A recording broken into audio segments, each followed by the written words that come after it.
অনেক দিন হলো ভাতিজার মাথার চুল অনেকটা বড় হয়ে গেছে, তাই চলে আসলাম গ্রামের সেলুনে। হে এভরিওয়ান, আসসালামু আলাইকুম। আপনারা সবাই কেমন আছেন? আশা করি ভালো আছেন।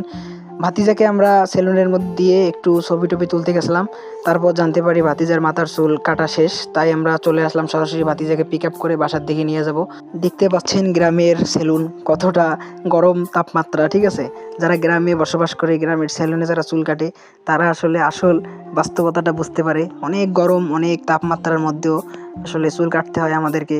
শহরে গেলে অনেক সময়ের ব্যাপার, অনেক পরিশ্রমের ব্যাপার, তাই গ্রামে আমরা একটু সারার চেষ্টা করি, যেহেতু আমরা গ্রামে বসবাস করি। তারপর ভাতিজাকে পিক আপ করে গাড়ির মাঝখানে নিয়ে আমরা এখন বাসার দিকে রওনা দিচ্ছি। বাসা যাওয়ার আগে আমরা কিছু ভাতিজাকে নিয়ে ছবি টবি তুলবো, আমার বন্ধু সহ তুলবে, আমিও তুলবো। তারপর আমরা যাচ্ছিলাম, দেখতে পাচ্ছেন কত সুন্দর ওয়েদার, কত ফিল আসলে। ওয়েদারটা দেখলেই আসলে মন শান্তি হয়ে যায়। আর দেখতেই পাচ্ছেন ভাতিজাকে কতটা নায়ক নায়ক লাগতেছে।